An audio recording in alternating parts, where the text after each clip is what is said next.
Kita sedang membahas tentang pekerjaan Roh Kudus sebagai the helper yang Tuhan Yesus berikan, yang harus terjadi dalam kehidupan kita sehari-hari sebagai orang percaya.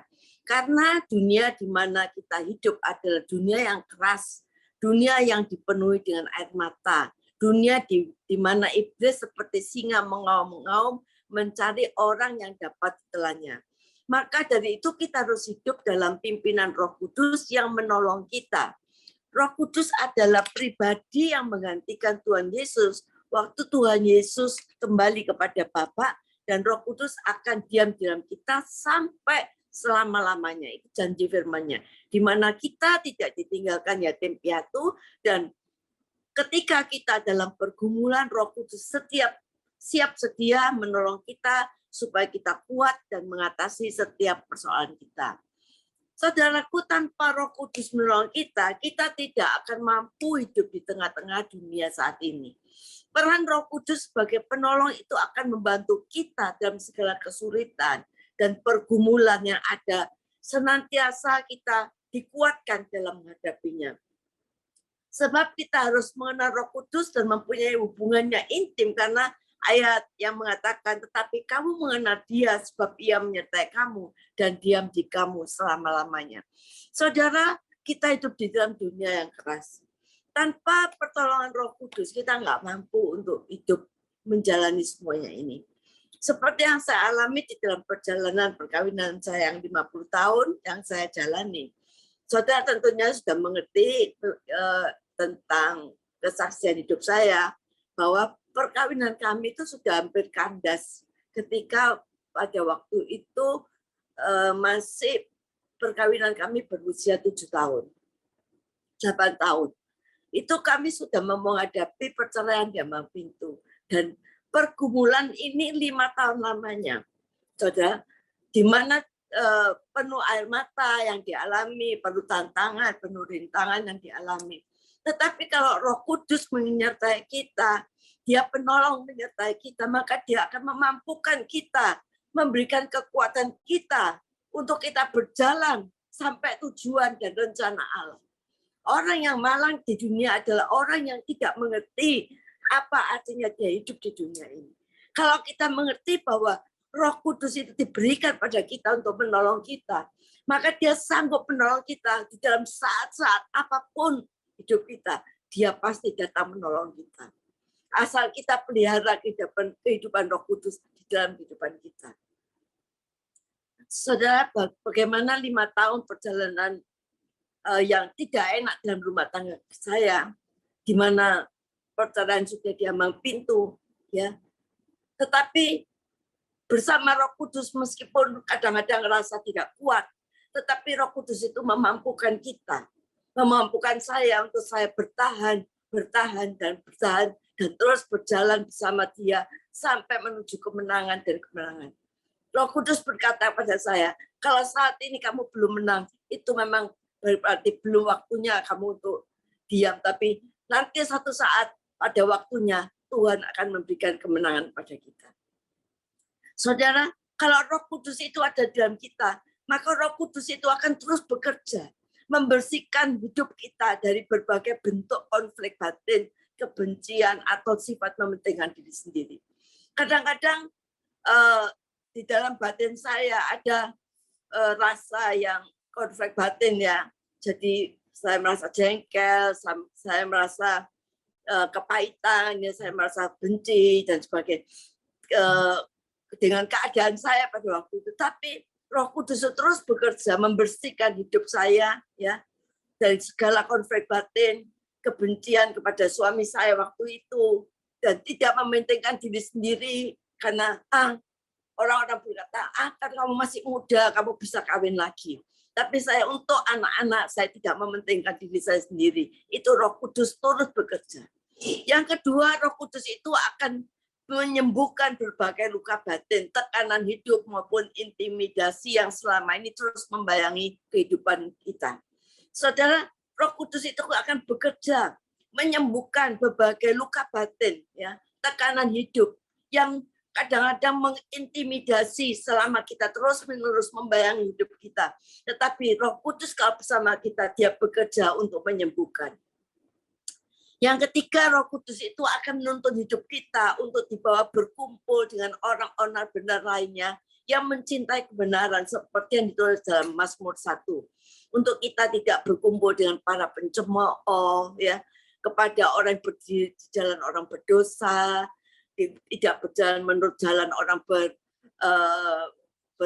orang-orang fasik, ya, maka kita akan disebut berbahagia. Kadang-kadang kita nggak mampu, kadang-kadang kita berjalan bersama dengan orang-orang fasik, kita berjalan di jalannya orang berdosa, kita di jalannya orang yang tidak benar.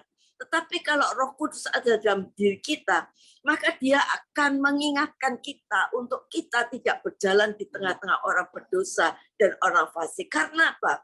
Karena kalau kita berjalan dengan mereka, kita akan menjadi terimpartasi, kita menjadi ketularan, saudara.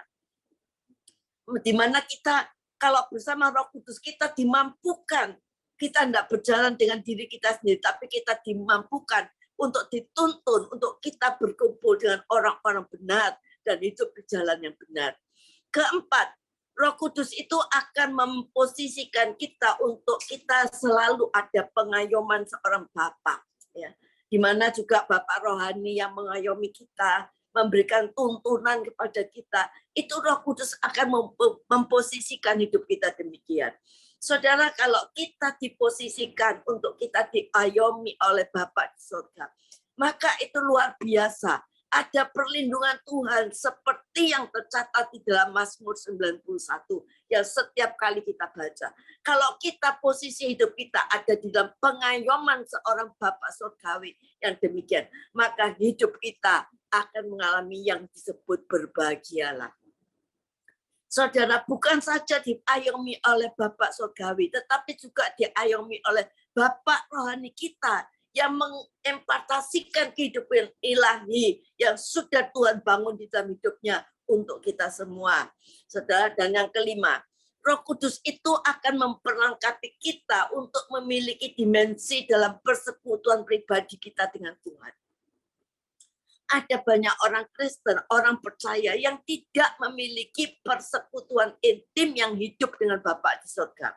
Mereka membangun hubungan dengan Bapa di surga hanya secara agamawi atau liturgi belaka. Akhirnya hidupnya bangun, jatuh, dan tidak bisa menerima apa-apa. Tidak bisa menerima janji Tuhan. Karena tidak mempunyai hubungan yang sungguh-sungguh terjalin antara kita dengan Bapa di surga. Saudara, jangan sampai kita sudah bertahun-tahun hidup di dalam kekristenan kita, tetapi kita mempunyai hubungan dengan Bapa di surga hanya secara agamawi atau liturgis. Oleh karena itu, Roh Kudus diberikan kepada kita untuk menolong kita, membangun hubungan kita dengan Bapa di surga, sehingga hubungan kita dengan Bapa di surga mengalami hubungan yang sungguh-sungguh yang luar biasa. Karena intisari daripada kehidupan kekristenan kita adanya keterhubungan dan ketergantungan yang erat dengan Bapa di surga. Dengan kita terus terhubung secara pribadi dengan Bapa di surga, maka firman-Nya akan selalu mengingatkan kita sepanjang hidup kita. Kamu salah, kamu nggak boleh ini, kamu hidup jalan benar, kamu kurang doa, kamu kurang intim dengan Bapakmu di surga. Itu akan diperdengarkan terus. Kalau hubungan kita intim dengan Bapa di surga, maka firman-Nya itu akan menjadi pedoman dalam hidup kita. Dan Roh Kudus akan menuntun kita untuk kita hidup sesuai firman-Nya.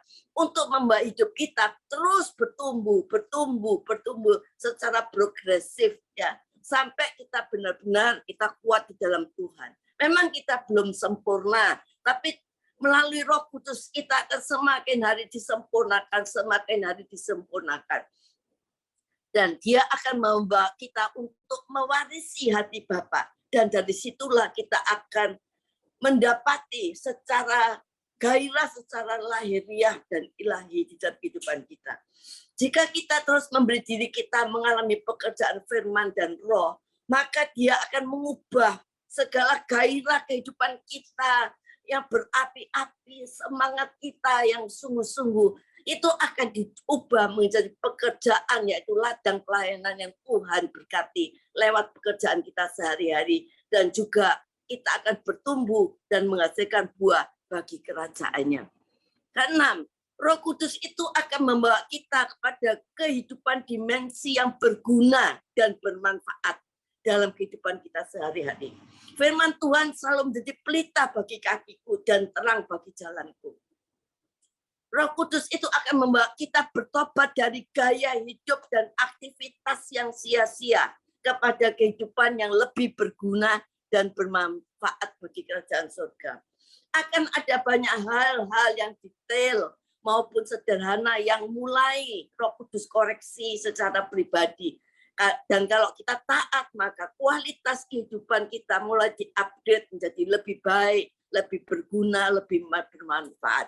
Karena 1 Korintus 10 ayat 23 berkata, segala sesuatu diperbolehkan benar, tetapi bukan segala sesuatu berguna. Segala sesuatu diperbolehkan benar, tetapi bukan segala sesuatu membangun. Saudara, kitab Efesus pasal 5 selalu mengingatkan kita. Karena itu perhatikanlah dengan seksama bagaimana kamu hidup. Janganlah seperti orang bebal, tetapi seperti orang arif. Jadi berhati-hatilah dengan cara hidup kita masing-masing. Jangan hidup kita seperti orang bodoh, tetapi hiduplah seperti orang bijaksana. Maksudnya supaya kita menggunakan setiap kesempatan kita untuk melakukan yang baik. Karena zaman ini adalah zaman yang jahat. Jadi janganlah hidup kita sembarangan, tetapi usahakanlah kita mengetahui apa yang Tuhan mau kita lakukan dalam kehidupan kita. Yang ketujuh, Roh Kudus akan membawa kita memiliki kehidupan yang memanifestasikan Kristus dalam kehidupan sehari-hari. Ini goal Tuhan atas kehidupan kita. Sebagai bait Allah yang hidup, yang memanifestasikan keilahian dan kedaulatan kuasanya. Keberadaan Kristus dalam setiap kita bukan hanya menjadi pengharapan akan kemuliaan yang tidak pernah terwujud, tapi benar-benar dapat termanifestasi dalam diri kita melalui hidup kita. Saudaraku, ayo jalani tahun 2022 dengan memahami apa yang menjadi kehendak Tuhan dan mengikuti jalan-jalannya. Sebab ini adalah tahun percepatan bagi umat kita sebagai orang percaya, untuk kita berfungsi sebagai bait Allah yang hidup. Perhatikan bagaimana kita menjalani kehidupan sehari-hari yang memanifestasikan Kristus bagi kemuliaan.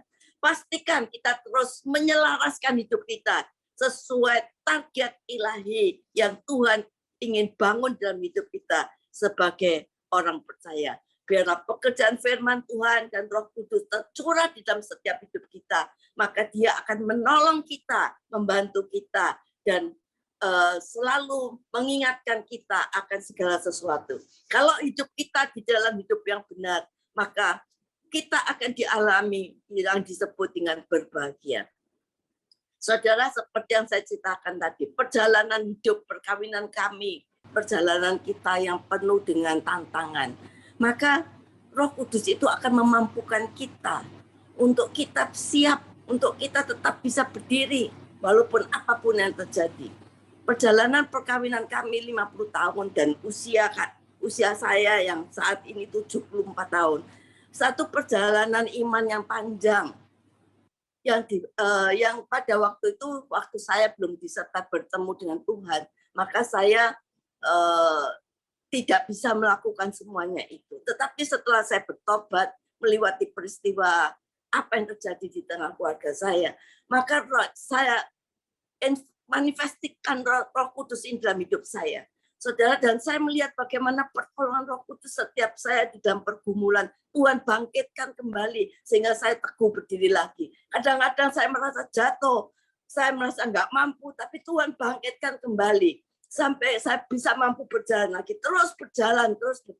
Memang enggak semudah, semulus yang seperti jalan tol. Tetapi melewati batu-batu, melewati kerikil-kerikil yang tajam, yang berduri, yang kadang-kadang membuat air mata tercurahkan. Tetapi kalau kita berjalan dengan Roh Kudus itu menolong kita. Dia ada sungguh-sungguh the helper yang menolong kita. Sungguh-sungguh Dia memberikan kekuatan pada kita sehingga kita bisa melalui semuanya sampai menuju jalan kemenangan yang Tuhan janjikan. Saudara, untuk Tuhan mengenapi janjinya di dalam firman-Nya, bahwa firman-Nya itu memberikan banyak janji di dalam firman-Nya. Dia akan memulihkan, dia akan memberkati kita, dia akan menyembuhkan kita. Memang banyak janji Tuhan, tetapi kadang-kadang kita harus melewati suatu keadaan yang kadang-kadang yang nggak enak dulu, ya. Kadang-kadang kita harus mengalami keadaan yang tidak enak. Tapi kalau Tuhan bersama kita, saya percaya Roh Kudus bersama kita, Dia yang akan memampukan kita sehingga kita berjalan sampai di tujuan. Itu yang pernah saya alami dalam kehidupan saya, sehingga akhirnya kalau Roh Kudus itu bermanifestasi dalam kehidupan kita, hidup kita biarlah menjadi berkat bagi orang lain. Ya, bagaimana bahwa kehidupan kita akan menjadi satu menara yang saya berikan pada anak-anak saya, menara iman, di mana iman yang saya pernah lalui itu saya berikan pada anak-anak kita, dan menara ini tidak akan pernah terhapus oleh sejarah. Dan meskipun nanti saya nggak ada, tapi iman dan perjalanan hidup saya akan tetap tercatat di dalam kehidupan anak cucu saya, bahwa bersama Tuhan kita sanggup melakukan perkara-perkara yang besar. Tuhan memberikan penolong yang setia, Roh Kudus di dalam hidup kita untuk selama-lamanya. Amin.